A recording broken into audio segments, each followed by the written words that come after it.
أنا مغرورة من قبل ما أحقق أي نجاح، عشان بصراحة كده مش لاقية سبب يخليني ما أتغرش. أنا واحدة كلي مميزات، وللتوضيح أنا مغرورة مش متكبرة، يعني مع الناس تلاقيني قمة في التواضع. نسرين أمين ردها دايما جاهز وإجاباتها واضحة وصريحة، يا أبيض يا أسود. جو اللون الرمادي والإجابات اللي في النص عشان محدش يزعل ده هي ملهاش فيه.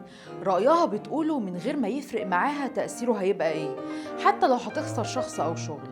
المهم إنها تقول الحقيقة. ده اللي خلاها ترفض تشتغل مع المخرج محمد سامي مرة تانية، وطلعت اتكلمت بكل جرأة وقالت إن محمد سامي كان بيبروز مراته الممثلة مي عمر على حساب كل الممثلين اللي موجودين في المسلسل، لدرجة إنه شال من دور نسرين علشان مي تظهر أكتر. الحكاية بدأت لما اشتغلت نسرين لأول مرة مع محمد سامي في مسلسل الأسطورة، واللي عملت فيه دور سماح، واللي اتشهر قوي وقتها بسبب جملة حبيبي يا أمين اللي كانت بتكررها كتير طول المسلسل. وهنا يجي دور الإعلام اللي حاول يوصل للناس إن نسرين ممكن تكون بتقول كده لأنها بتحقد على مي عمر لأنها أجمل وأشطر منها، مع إننا عارفين والإعلام عارف والناس عارفة الحقيقة، لكن محدش يقدر يقول.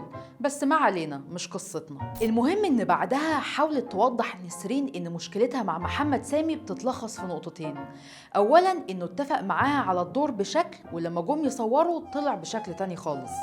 وتاني حاجة إنه فضل ياكل في أدوار كل الممثلين عشان مصلحة مي عمر. وعلى فكرة هي ما عندهاش مشكلة إن جوز البطلة ينجمها ويقف جنبها، ما دي حاجة طبيعية تحصل.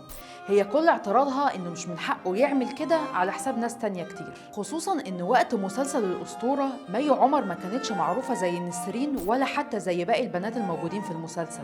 هي تقريباً كانت أقل شهرة فيهم، فهي شايفة إنه مش منطقي يعني إنه يجيب حد مش معروف ويعليه على كل الموجودين. ولأن نسرين شخصية قوية وما يفرقش معاها ولا منتج ولا مخرج، طلعت قالت بكل صراحة إن مسلسل الأسطورة نجح عشان محمد رمضان نجم جماهيري وليه شعبية كبيرة، أما بالنسبة لدورها فده نجح عشان هي شاطرة وعملته حلو، يعني الفضل يرجع لأي حد إلا محمد سامي. لا، واللذيذ أكتر في الموضوع إنها لما اتسألت مين عنده موهبة أكتر، إنتي ولا مي عمر، ردت بكل صراحة ومن غير ما تفكر لحظة وقالت أنا طبعا. نسرين من صغرها وهي حلمها تبقى ممثلة، ما كانتش شايفة نفسها غير في المهنة دي.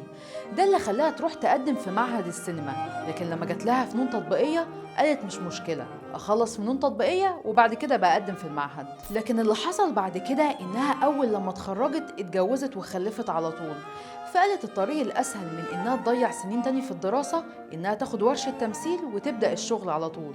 وفعلا في ظرف سنة كانت عملت فيلم احكي يا شهرزاد. نسرين عبارة عن ميكس كده بين الجرأة والهدوء المخيف، اللي هو لو جيت عليها هتعرف تاخد حقها من غير ما تقدر تغلطها. حقانية وشخصية تقيلة وراسية، ويمكن ده اللي بيخلي ناس كتير تاخد عنها فكرة الغرور. لكن الفكرة كلها إن نسرين شاربة الوسط الفني، فاهمة صنعتها كويس قوي فبتتعامل على أساسها.